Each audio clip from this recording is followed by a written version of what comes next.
Hello, everyone, and welcome to another edition of Threat Thursday. We have a special guest this week because there is an active attack going on right now, and she is an expert on this. Today, we have Sherrord DeGrippo from ProofPoint. How are you today? I'm great, thanks. I am certainly someone who works with experts on Emotet, but I am definitely not the number one Emotet expert. I absorb the information from the really talented people that are working with me and on my team. So tell us a little bit about your team and what you do at ProofPoint. Oh, sure. So I am the Senior Director of Threat Research and Detection at ProofPoint, which essentially means I run our threat intelligence and detection team that looks for threats and then writes protections and writes intelligence to give to our customers. That's excellent. I was a big user of ProofPoint at my previous employer and definitely love all the work that you do and staying up to date, which kind of led to this on July 17th. Woke up to a one, more emails, but two, a post that you put out about a particular threat. Can you tell us about that? Sure. So I am responsible for detecting Emotet within the customer environment. And so it's been around since 2015. Changing tactics, changing the way it works, changing the payloads.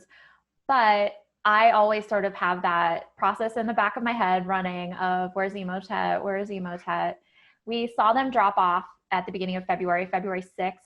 And then July 17th, they came back. And we had been wondering for 160 days, where's Emotet? Where's Emotet? And I think most of the security industry and threat intelligence industry is like, where's Emotet? I don't know where they went. I don't know what they were doing on their time off. They've been known to take time off, but this was the first time that they took a lot of time off. They were really off the scene. Don't know if it's COVID related. They were just on vacation on their yacht. I don't know. But they're back as of July 17th, and we've seen a campaign every weekday since July 17th. Most of the threat actors that you'll see in the enterprise really only work Monday through Friday local time, business hours. So in that time, we've seen over 1.5 million messages just since July 17th. They're pushing pretty hard. They're a big volume actor. Wow. And you mentioned that they evolve, right? Which I think is interesting, right? We always tell people that adversaries evolve. We're big on adversary emulation here at Scythe, and people think that it's just a static thing, and it's not. Can you tell us a little bit about this evolution? You said from 2014 to today they've changed a lot. What have you seen in those changes and that behavior? So we've seen, I think one of the biggest observations that we've seen, the thing that most people talk about, is the move from being exclusively a banking Trojan into dropping additional later stage payloads. TrickBot, we used to sort of make jokes that Emotet and TrickBot are in an exclusive relationship because it was dropping the trick all the time for probably a year. And now we're seeing things like QuackBot and various other payloads that it's dropping since it came back July 17th. As of today, July 28th, when we're recording this, we've also seen them start to send benign attachments. And that's a new evolution since they've been back in July. So they'll send an email that contains a malicious Word document as well as a benign PDF as a way to kind of possibly trick a user or to get past technical controls. Wow, that is interesting. I also saw something in the news about them, someone taking over and adding GIFs to their different things. What can you tell us about that? My hero. So we don't know who's doing it. It's very cool. A lot of the infrastructure that Emotet uses to host payloads is on popped WordPress sites. WordPress is essentially one of the most misconfigured, badly secured platforms out there. So it tends to be leveraged by threat actors a lot. So Emotet was popping WordPress, probably finding default usernames, passwords, and hosting payload there. And some hero that we need out there in the world has gone through to these WordPress sites, used the same default username and password, I imagine. The Emotet actor probably never changed it, and gone in, deleted the Emotet payload, and put up some pretty cute memes like James Franco and the Blink-182 WTF guy.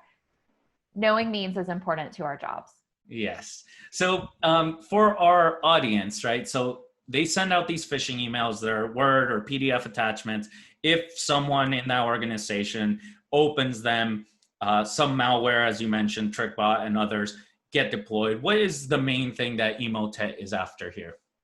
So a lot of times they're after banking credentials or any kind of credentials that are on the machine, as well as using that host to now start sending additional malicious email out of that host and connecting it to their botnet. The Emotet botnet is sort of conflated with the Emotet malware. That happens a lot with tracking these actors, as the malware and then the name of the actor come together. The botnet is also named that. So there's a lot of different things named Emotet. It's a botnet, it's a payload. And for a long time, it was really focused on banking. But we've seen over time, it started distributing info stealers and other types of payloads further down the line, as well as conscripting that machine into the Emotet botnet. Excellent. So what can we tell the audience on what can they do to defend against these types of attacks? So Emotet is an advanced threat in terms of volume. They really have the ability to send at scale, which is impressive. That's not something that a lot of actors have the ability to do. I'd say TA505 and Emotet, in the modern world, they're the ones with the big volume cannons. So thinking about your network defenses, if you have IDS, IPS running a really good solid set of network signatures for detection, whether you're doing it as blocking or you're doing it for hunt, having a good set of signatures. We prefer Suricata, but we also support Snort. That's a really good way. Using a secure email gateway, they send via email. So if you can stop it in the email stream from ever getting into the email box, that's pretty helpful. And then letting your users know, hey, watch out for things that are coming through to you. Watch out for what you're clicking on. If you see something weird, say something. Yeah, that's excellent. You know, being in adversary emulation, I worked at a large financial, so we were definitely impacted by this, particularly our users. And we did work with ProofPoint. Love what you're doing there, but at the end of the day, something might still get by, right? You mentioned how Emotet evolves, and you're very close behind them, stopping that. So, what do you think about doing things like phishing campaigns where you don't send an Emotet malware, but you send, say, a unique URL or a unique link, kind of to train the person? Are you all for that? Do you I think think that phishing helps? simulation absolutely works. I think that it's a great thing to do. I think that it's great to incorporate your colleagues and your user base into your phishing sim. I know it sounds sort of cheesy, but give out the candy bars, give out the Uber Eats gift certificates, give a little prize here and there for people that report phish. You have an abuse mailbox, collect all that stuff up, get those threats in there, encourage people to send what they are suspicious of into the security operations center so that you can look at the telemetry that's being sent to your organization, make choices based off of that. I think that's really important. And I think constantly examining the threats to see if they're changing helps, like a SOC team or a security operations team, understand what's happening out there instead of kind of flying a little bit blind. That's excellent. Well, thank you so much for your time. This was very valuable information. Where can people reach you if they want to follow you and hear about all this cool stuff you're doing at ProofPoint? Oh, sure. So I'm on Twitter at Sherrod_IM. And I am on Twitter probably a little bit too much, but I was posting Emotet countdown every couple of days. And now that it's back, it's weird.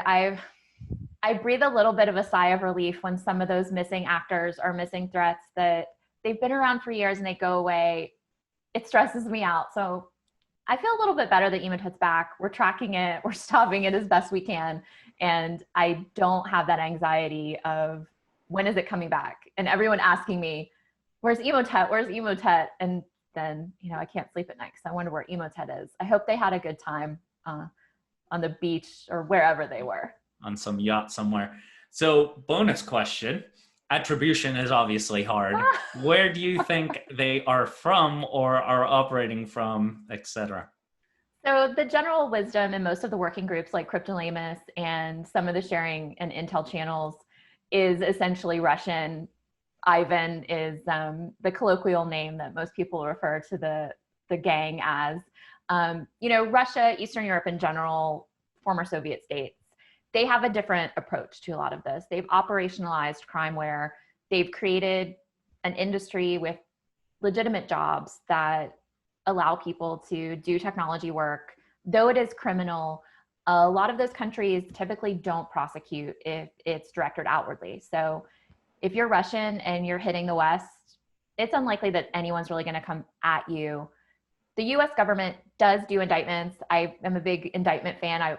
Fin7 indictments, I scoop them up. I love them. But they don't always result in an arrest, and they don't always result in the threat actually stopping. They either sell the tech, they sell the infrastructure, and somebody else takes it up, or they don't get caught at all. So Awesome. Well, thank you so much again for your time. We really appreciate it.